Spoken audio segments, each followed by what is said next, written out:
Ok.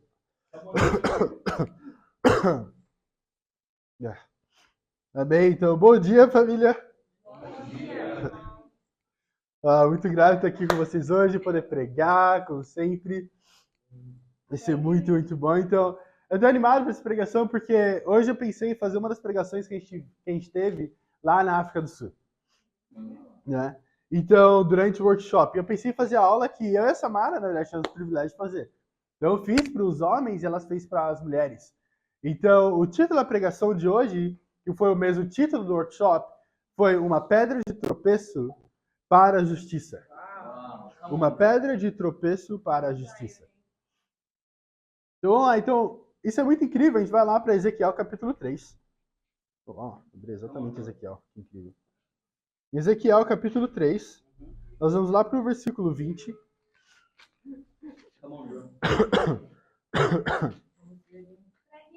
Lá para o versículo 20 até o versículo 21. Para dar um pouco de contexto aqui. Ezequiel ele foi chamado para ser o atalaia. Então, o que é o atalaia? Eu não sabia. Mas o atalaia é um vigia, basicamente. Seria o guarda da cidade. Seria a pessoa que tomaria conta daquele posto. Então, Ezequiel ele é chamado do atalaia de Jerusalém, ou então vigia de Jerusalém. Então, alguém que tomaria conta do povo de Deus. Agora, com um propósito específico, claro que Ezequiel não era um homem de guerra, ele era um profeta. Então, ele não estava tomando conta de Jerusalém para não serem atacados, mas ele estava tomando conta de Jerusalém para não serem atacados espiritualmente. Então, o que acontece aqui, ele basicamente era responsável por avisar sobre o perigo que ia vir. Então, Deus falava para Ezequiel sobre como eles seriam lidados o pecado deles se eles não se arrependessem. E aí Ezequiel avisa eles sobre o perigo que estava por vir, caso eles não se arrependessem. E claro, no versículo 16 e 19, um pouco antes do que a gente vai ler, o foco está em advertir e avisar os ímpios. Então, as pessoas que não acreditavam em Deus. Então, ele fala, olha, no versículo 16 e 19, vai lá, você tem que avisar o ímpio, porque se você não avisar ele cair no pecado, o sangue dele está nas suas mãos. Agora, no versículo 20 ao versículo 21, as coisas mudam um pouco. Porque Ezequiel recebe uma mensagem específica sobre os justos. Então agora, ele não está mais falando das pessoas que tinham caído da fé, ou não eram discípulos, ou não eram nem mesmo judeus, ou de Jerusalém, mas ele está falando das outras pessoas agora, das pessoas que eram judeus, daqueles que clamavam e falavam, eu sou um judeu, eu sou do povo de Deus, eu sou um cristão. E a gente vai ler aqui sobre o que ele fala, porque basicamente se refere a mim e a você, certo?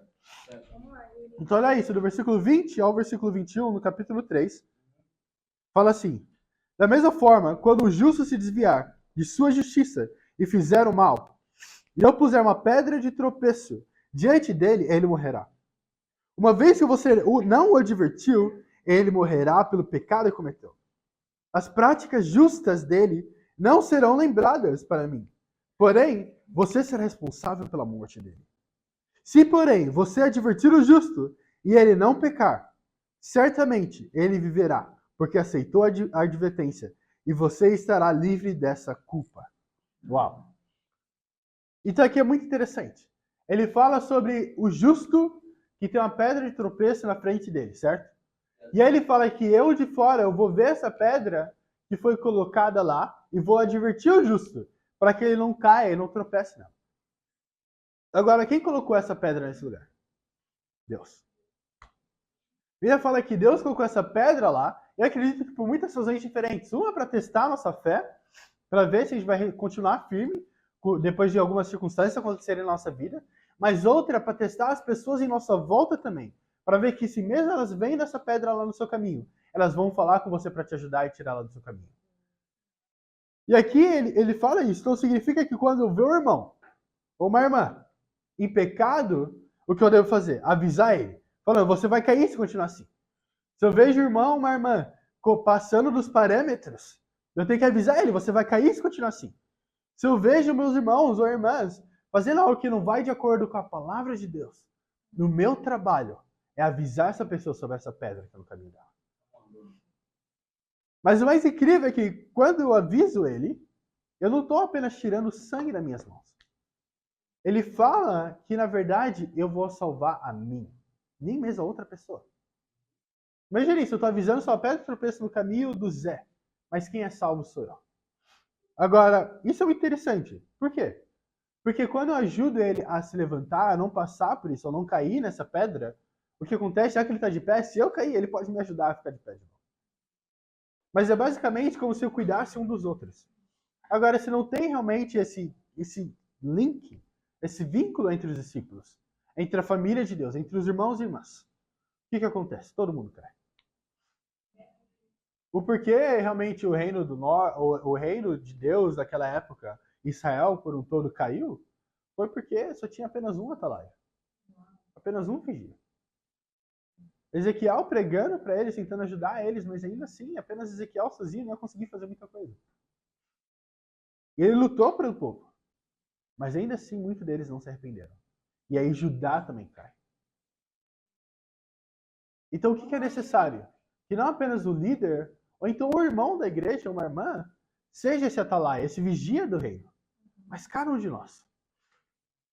Agora, se você se clama, ou se autoproclama cristão, qual que é o seu coração? Eu gosto muito da escritura porque ele não está falando mais sobre os perdidos. Ele está falando sobre você e sobre mim mesmo. Sobre aqueles que deveriam ser justos. Sobre aqueles que deveriam ser o parâmetro, deveriam ser o exemplo.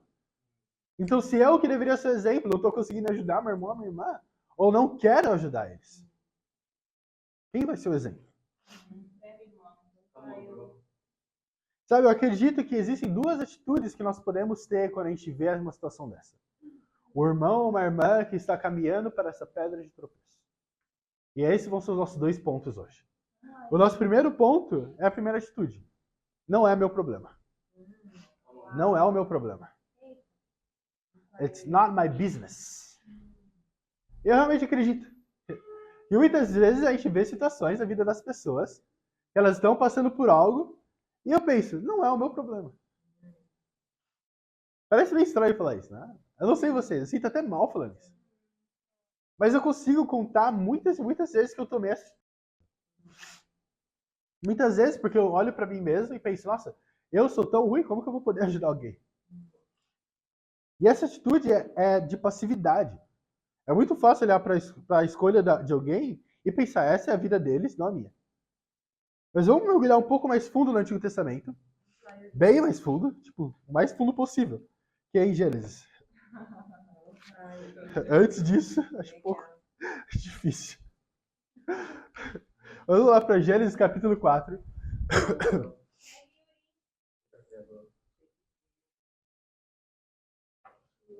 Gênesis capítulo 4, a gente vai ler o versículo 9. Mas realmente, se pergunte quantas vezes tomou a posição de ser passivo ao invés de fazer algo sobre a situação. O que é bem mais fácil, para ser sincero. Eu mesmo acredito que, para mim, esse é um dos meus maiores caráteres, de ser passivo. Não tomar uma decisão, que é basicamente covardia. Não? É que é difícil, ninguém gosta de admitir isso. Ninguém gosta de falar, eu sou um covarde. Ninguém chega para se apresentar para alguém, olá, tudo bem? Meu nome é Yuri Luiz, eu sou um covarde. Mesmo que seu caráter seja esse. Ninguém posta lá na sua bio do Instagram, né? Coloca basquete, música e covardia. Mas é a nossa atitude muitas vezes. Se fosse colocar realmente as nossas características lá fora. Se fosse realmente, porque é biografia, não? No Instagram que coloca. Seria quem você é. Muitas vezes eu acredito que no meu provavelmente seria algo escrito assim desse tipo. Mas olha isso. Eu acredito que eu não fui o único, até mesmo na história da Bíblia, que fez algo parecido. Aqui em Gênesis capítulo 4, a gente vai ler no versículo 9. Alguém que agiu dessa mesma maneira? Interessante. Olha isso. Então o Senhor perguntou a Caim, onde está seu irmão Abel? Respondeu ele, não sei. Sou eu responsável por meu irmão? Para aqueles que têm irmãos físicos, até mesmo gêmeos, vocês usaram muito essa frase, não? Eu usei. Não, né? A irmã mais nova não usa. Não tem responsabilidade. A mais velha usou, certeza. Mas é isso, não? Mas aqui é bizarro o que está acontecendo. Porque Caim, ele vai lá, Deus chega para Caim e pergunta: Caim, onde está o seu irmão? Ele fala: sou eu responsável pelo meu irmão? Em inglês fala: Am I my brother's keeper? Que significa guardião. É interessante que ele fala isso com um tom sarcástico. Pensando, quanta coragem alguém tem que ter para poder falar algo assim. Mas na verdade foi fruto da covardia dele. Ele estava correndo da responsabilidade dele. Na verdade, quando o irmão dele chama ele a ser responsável e mostrar para ele o pecado dele, fala: olha, Caim, você está em pecado. E o pecado está batendo na sua porta e quer te dominar. Quando chama Caim a tomar alguma responsabilidade, ele fica com tanto medo, vira tão covarde que ele vai lá e assassina o próprio irmão. Então, mesmo que aparenta, do lado de fora, uma atitude corajosa, no fundo do coração dele, ele estava sendo mais um covarde. Ele realmente via como não é o meu problema. E eu acredito que esse é o coração dele, mas muitas vezes o nosso. Estamos tão ocupados cuidando do nosso próprio problema, que quando alguém precisa de nós, quando tem alguém passando por um problema, a gente acaba ficando cego para isso. Você pode se chocar também com a resposta que Caim deu, mas em muitas ocasiões isso também foi a nossa resposta. Muitas vezes nossos irmãos e irmãs podem estar passando por algum problema, alguma situação, mas nem ao menos tomamos a decisão de saber como eles estão. E isso é muito comum acontecer. Mas não no reino. Eu lembro que em igrejas religiosas eu poderia entrar despedaçado. Poderia ter tido o pior dia da minha vida. Quebrantado. Ninguém nunca ia querer sentar comigo e perguntar como eu estava. De verdade. Eu não lembro de uma ocasião que eu pude ser sincero e totalmente aberto com o meu coração. E anos indo para a igreja. Eu também não lembro, para ser bem sincero, ocasiões onde eu ia lá perguntar para as pessoas como elas realmente estavam. Até perguntava às vezes, sem muito interesse, para ser sincero, e elas respondiam de forma superficial. Estavam acostumadas, ninguém realmente quer lidar. Até mesmo na minha família, algo bem comum, a gente tem esse costume, essa característica, esse caráter de a gente não vai compartilhar nosso problema para ninguém porque eles não vão resolver nossos problemas. Então não fala para ninguém que a gente está passando por isso, não fala para ninguém que a gente vai ter isso, porque a gente não quer compartilhar nada com ninguém, a gente não quer ajuda de ninguém, mas também a gente não quer oferecer. Eu acredito que esse é o meu coração muitas vezes, e esse era o coração de Caim. Mas sabe o que é interessante? Antes de Caim dar essa resposta para Deus, antes de Caim falar que não é o problema dele, ele já havia matado seu irmão, um versículo antes. Então, antes de começar a dizer coisas assim, no seu coração você já matou seu irmão e sua irmã. Antes de você começar a vocalizar todas essas coisas de não é problema meu, ou então você não querer cuidar do seu irmão ou da sua irmã, no seu coração, esse irmão já é tão bom quanto morto. Se eu não me preocupo com alguém, como essa pessoa tá, o que está acontecendo com ela, como está a vida espiritual dela, será que eu realmente posso dizer que eu me preocupo com a vida dela, se ela vai para o céu ou para o inferno? De verdade mesmo. Quando eu me preocupo com algo, eu quero sempre saber sobre o que está acontecendo. Eu lembro do meu irmão, ele tinha se cadastrado para fazer uma faculdade. Meu irmão gêmeo. E aí eu mandava mensagem para ele todos os dias querendo saber. Ele falou: nossa, mano, você é chato. É bem. É irmão, né? Então, essa forma de amor dele. Mas por quê? Porque eu queria saber como estava indo. Né? Eu me preocupava, eu queria saber, nossa, será que ele conseguiu? Será que ele não conseguiu? Como estão as coisas? Porque ele é meu irmão, mas como é que é meu coração com os irmãos da igreja? Acho que a gente tem algo muito errado. É que a gente faz, pelo menos no meu coração, talvez não seja o caso de vocês. Mas eu sei que muitas vezes eu posso levantar em tão grande estima a minha família física e deixar minha família espiritual como um nível abaixo. A Bíblia deixa bem clara, falando para a gente levar em mais autoestima aqueles da família da fé. Mas ainda assim, no mundo religioso, quando fala de família espiritual, não é realmente levado a sério. Ainda se eles chamam de irmão ou irmã, falou: ô irmão, ô irmã. Mas o quanto isso é realmente verdade? O quanto isso realmente você quer realmente dizer isso? Você, nossa, é isso que eu realmente considero você meu irmão. Realmente considero você minha irmã. Você vai me irritar, vai me tirar do sério, eu vou querer te matar alguns dias, mas eu morreria por você 300 mil vezes de novo. Não é assim que funciona com a família? Muitas vezes a gente passa por situações com eles que realmente, nossa. Aí se alguma coisa acontecer, você é o primeiro a dar a mão. Fala, não, eu vou lá, vou tomar conta disso. Porque você quer cuidar, é sua família. Vamos lá para Provérbios, capítulo 24.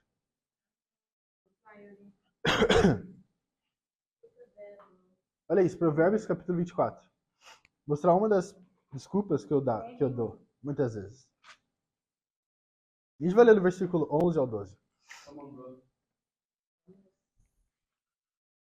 Provérbios, capítulo 24, versículo 11 ao 12.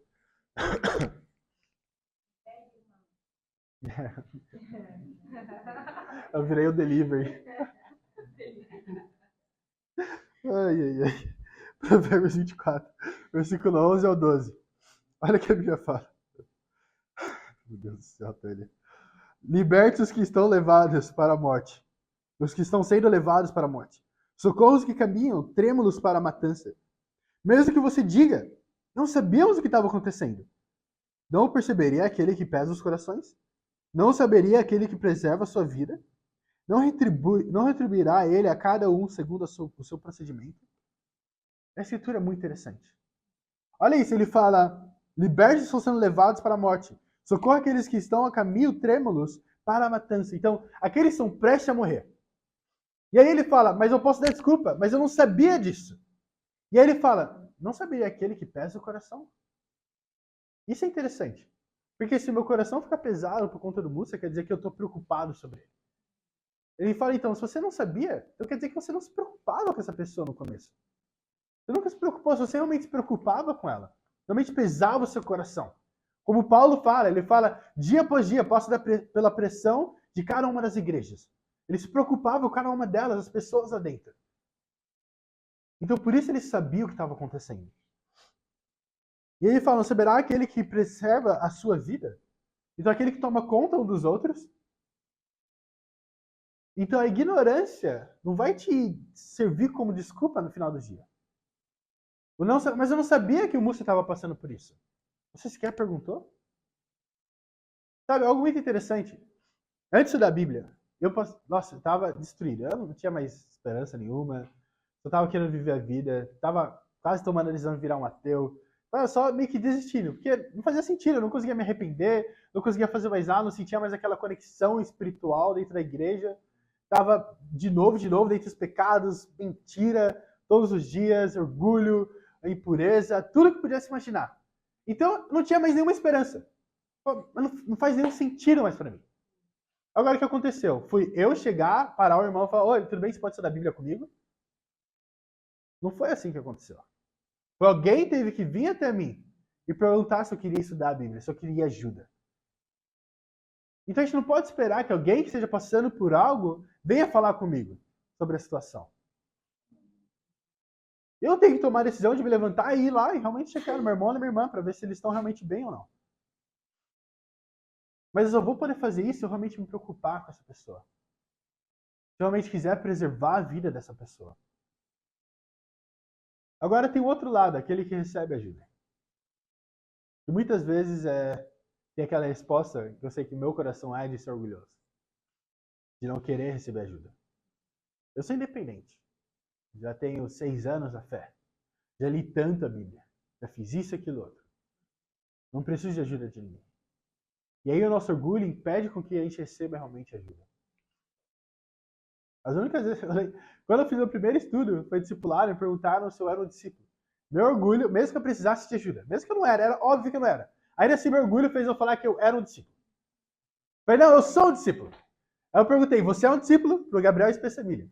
Falei, você é um discípulo? Ele falou, sou um discípulo. Eu falei, então eu também sou. Foi minha brilhante conclusão. Se ele é, eu sou. Gabriel é igual discípulo, então é igual Yuri discípulo. Com certeza, faz total sentido. Mas foi o meu orgulho. Apenas quando eu fui humilde o suficiente para admitir, olha, eu não sou um discípulo, eu preciso de ajuda, eu preciso que alguém realmente fale comigo, me mostre o caminho.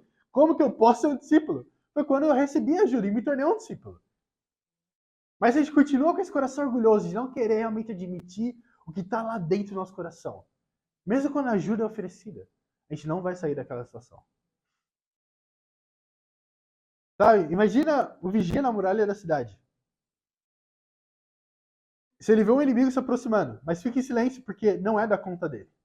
Não é o problema dele. Ele vê lá o exército atacando. Fala, eu não tenho nada a ver com isso aí não. Eles vão atacar. O que vai acontecer com a cidade? Ela vai ser destruída. Então, se eu, como vigia, vejo a vida do meu irmão ou da minha irmã sendo atacada, e eu não falo nada, como que eu posso esperar que vai ficar tudo bem? É uma guerra espiritual. É literalmente uma guerra espiritual. O problema é quanto que você realmente acredita nisso. Quanto você realmente leva isso a sério. Vamos a Atos capítulo 2, no versículo 42, falar de como eles viviam. Né? Como a igreja do primeiro século, depois da inauguração dela, ela vivia. E fala, eram os devotos uns aos outros, a palavra, o ensino e tudo mais. Aquela palavra devoto, um dos significados dela é levar isso a sério. O quão a sério você realmente leva essa batalha espiritual? Que é realmente uma guerra. Satanás está atrás de você para tirar a sua vida. Não apenas de você, mas do seu irmão e da sua irmã. Das pessoas ali fora que nem são discípulos ainda. Nem conhecem a verdade. Se é uma guerra, quão desesperado eu tenho que estar?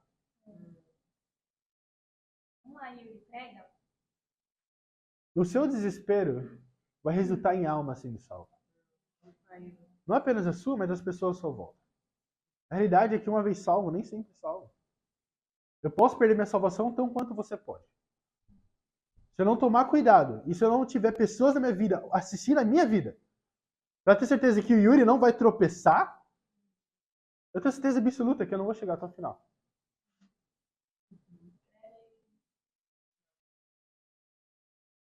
Uma coisa é certa, toda a cidade sofrerá por conta do meu egoísmo, se eu, como vigia, não alertar ela. Se o irmão vier até você para realmente te ajudar ou te ajudar a te arrepender, significa que ele viu um obstáculo no seu caminho e quer te ajudar. Agora você pode ver isso como Caim viu. E quando é repreendido, tudo que você vê é um ataque e não alguém que quer te salvar. Tudo que você vê é realmente, não, ele está querendo me atacar, me diminuir, então eu preciso atacar ele de volta. E aí o que você faz? Você mata esse irmão. Você mata, você quebra qualquer tipo de comunicação, você cria barreiras, paredes. E agora, quando te pergunta, tá tudo bem. Não quer mais ser vulnerável. Edmund Burke, uma vez ele disse, uma frase muito famosa dele, fala, a única coisa necessária para o triunfo do mal é que homens bons façam nada. A única coisa necessária para o triunfo do mal é para que homens bons façam nada. Então adivinha o que você precisa fazer para que o mundo inteiro não seja evangelizado?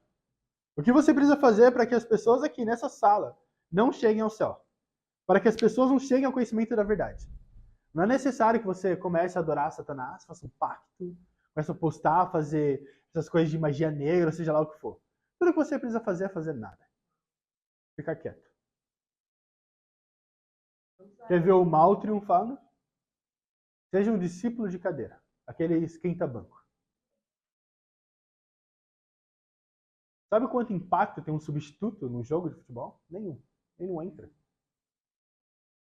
Um discípulo que fica esquentando o banco também não vai ter impacto nenhum na vida de ninguém. Essa é a realidade. Tem pessoas aqui que precisam de cada um de vocês. Especificamente. Tem pessoa que não precisa de nada dele. Sério, tipo, não podia precisar menos. Mas precisa de você. E essa é a realidade. Eu lembro quando eu estava estudando a Bíblia, chegava um momento que entrava outro irmão. Aí ele falava a mesma coisa que esse cara estava falando, mas eu aceitava dele, e não dele. Porque ele falou de uma maneira diferente, talvez um sotaque diferente. Talvez o Messias, que ele estava usando a camiseta do Corinthians, eu gostei. Mas essa é a realidade. Cada pessoa vai precisar de pessoas diferentes. E a gente não sabe quem vai precisar de quem. Então o que me resta fazer? Eu vou falar a verdade. O meu sangue não vai estar nas minhas mãos e minha esperança é que essa irmã ou esse irmão realmente se arrependa. Agora, você quer realmente ver esse mundo, a nossa geração ser salva? A Bíblia não fala sente e veja o mundo sendo evangelizado, mas fala vão e façam discípulos de todas as nações. Então, ao invés de ver como não é o seu problema, é o nosso segundo ponto, e que eu acredito que é realmente a nossa resposta. eu farei disso o meu problema. Eu farei disso o meu problema. Eu pensei em colocar vamos, mas eu queria que fosse pessoal. Porque é uma decisão pessoal, minha e sua. Não é uma decisão coletiva. É você tomando a decisão pessoal de fazer isso se tornar o seu problema. Realmente, eu vou fazer algo sobre isso, eu vou tomar uma decisão, a gente vai fazer, realmente trazer uma diferença para tudo isso que tem acontecido. Vamos lá, Yuri. Sabe, tem uma frase que fala: o silêncio diante do pecado não é neutralidade, é cumplicidade. O Zeferino entendendo depois, com delay. Mas é verdade, o silêncio diante do pecado não é neutralidade, é cumplicidade. Se eu vejo alguém cometendo um crime e fico quieto, do que eu sou chamado? Um cúmplice. Estou tão errado quanto. Também vou ter que responder na corte pelo que eu fiz. E eu acredito que o que eu posso fazer é tornar isso o meu problema pessoal. Essa atitude é a atitude de um verdadeiro atalaia, de um verdadeiro vigia. Trata de escolher se importar o suficiente para avisar os outros, mesmo quando é difícil. Vamos lá para Gálatas, capítulo 6. Gálatas, vamos lá para o Novo Testamento. Pega, Yuri. Já não estava no Novo Testamento? Ah, tá. Então a gente está indo para lá mesmo.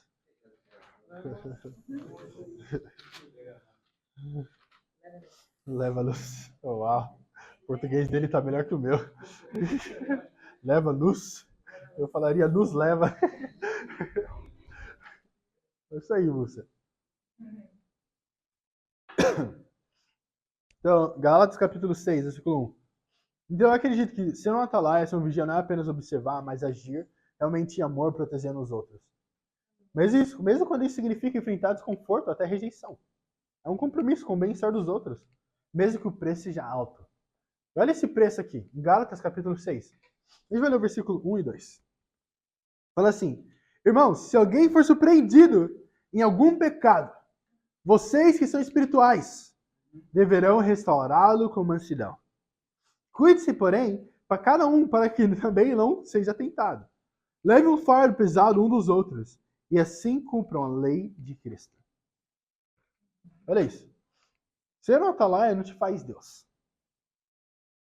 Ser um vigia não te faz Deus. O que significa que você não está lá para julgar a pessoa, para bater nela, para derrubar, para fazer que nem esse povo que fica postando: você vai para o inferno, não sei o quê, povo errado, cobra, não sei o que lá, e terrível.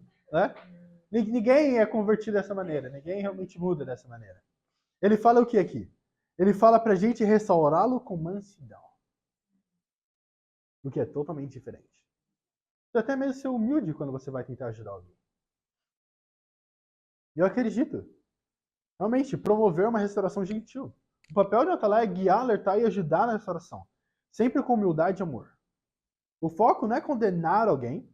Esse próprio pecado, essa pessoa já vai condenar ela, já está lá se próprio culpando, provavelmente, na cabeça dela. Então você não precisa adicionar mais culpa nisso. Não é o seu trabalho fazer com que a pessoa se sinta ainda mais culpada. O seu trabalho é ajudar a pessoa a sair daquela situação. E eu realmente acredito que o papel da atalaia é poder ver o outro restaurado, com compaixão e cuidado, buscando sempre o bem deles. Assim como Deus faria. Assim como Deus fez com você e comigo. Eu sou muito grato que sim, a Bíblia mostrou meus pecados, mas ao mesmo tempo com gentileza. Me desafiou. Me ajudou a me dar um acordão, me acordar realmente um chacoalhão, mas ao mesmo tempo também com muito amor e cuidado. Mas olha isso, pense no salva-vidas. Ele tá lá nas praias, algumas praias de banho, lá no Brasil, no Rio de Janeiro, tem aquele poste de salva-vidas que ele fica lá sentadinho lá, né? E aí ele fica lá assistindo o que está acontecendo. Mas imagina que ele está lá sentado vendo o que está acontecendo, e aí alguém lá no fundo do mar começa a se afogar. E aí ele vê essa pessoa se afogando. Ele olha e pensa: tá muito fundo, né? Acho que se eu for para lá, vai que eu caio também. É muito perigoso. Talvez ela nem queira se salvar. Talvez eles vão esperar um pouco para ver se ela sai daquela situação sozinha. Será que essa seria a atuação do salva-vidas? O que o salva-vida faz? Ele pula na água, vai para onde está o perigo, para salvar a pessoa, mesmo que ele mesmo possa ser morto. Sabe quantos salva-vidas não morrem tentando salvar alguém? Porque quando a pessoa está se afogando, ela não consegue pensar em nada, ela só começa a bater em volta. E o que acaba acontecendo é que ela leva outra pessoa junto com ela. Uma das táticas de salva-vidas que eles aprendem quando estão fazendo nada de resgate é tentar nocautear a pessoa que eles estão resgatando. Para que a pessoa pare de se bater. Então, imagina quão perigoso realmente é. Mas ainda assim, ele decide ir lá para poder salvar a pessoa. Não é o problema dele, foi a pessoa que decidiu ir para lá. Ela que decidiu ir até o fundo. Tem lá a placa de ondas grandes, de praia, de tombo e tudo mais, mas ainda assim ela teve a brilhante ideia de ir até lá. Agora, o que ele vai fazer? Lá do fundo, ele começa a gritar: "Ei, meu senhor, o que você fez aí? Tá vendo?" Isso vai ajudar no quê? Mas muitas vezes é a nossa decisão. Aí fala: "Tá vendo o que você fez? Eu te avisei. Você não viu o que estava acontecendo? Olha a placa, a Bíblia já falou para você não fazer isso. Então por que você fez?" Ou então ainda vou orar por você, irmão. Eu vou estar aqui, no meu lugar seguro, no meu quadradinho do conforto, orando por você. Porque eu não tenho coragem o suficiente para poder tornar o seu problema meu, para poder te ajudar a sair dele. E esse é o ponto de ser um atalaia verdadeiro, de realmente ser um vigia do povo de Israel, de realmente tirar essa pedra de tropeço para a justiça, é estar disposto a ir fundo realmente, ir para o perigo, para poder salvar outra pessoa. Como ele fala aqui em Gálatas capítulo 6, ele fala para a gente carregar o fardo um dos outros. Por quê? Porque realmente a gente vai ter algum momento nessa vida que você não vai conseguir carregar o seu fardo sozinho. Vai chegar no momento em que você vai realmente pensar que, nossa, eu já fiz o suficiente. Eu já dei tudo de mim. Não tem mais nada sobrando. E é nesse momento que alguém pode chegar e te ajudar a carregar com você. Olha, assim como salva-vidas, ele não fica apenas observando de longe, mas entra em ação para proteger ou resgatar. O vigia também deve estar disposto a enfrentar desafios para proteger os outros. Tem esse escritor famoso com um nome muito estranho, que é Dietrich Bonhoeffer. Com certeza o nome dele não é esse, mas está lá. Mas ele fala: o silêncio diante do mal é ele mesmo mal. Deus não nos considera inocentes. Não falar é falar. Não agir é agir. Eu acredito que a omissão diante do mal não é uma posição neutra.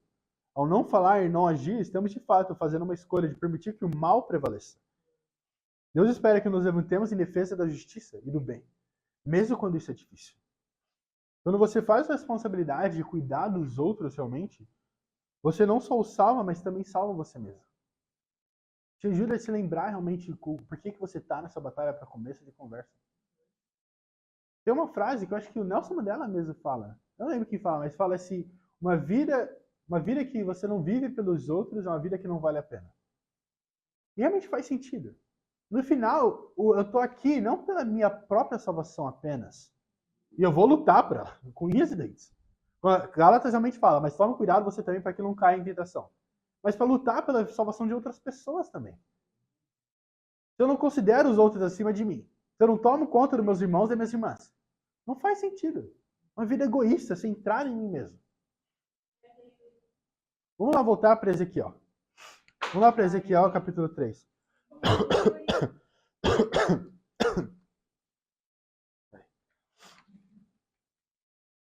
Ezequiel, capítulo 3.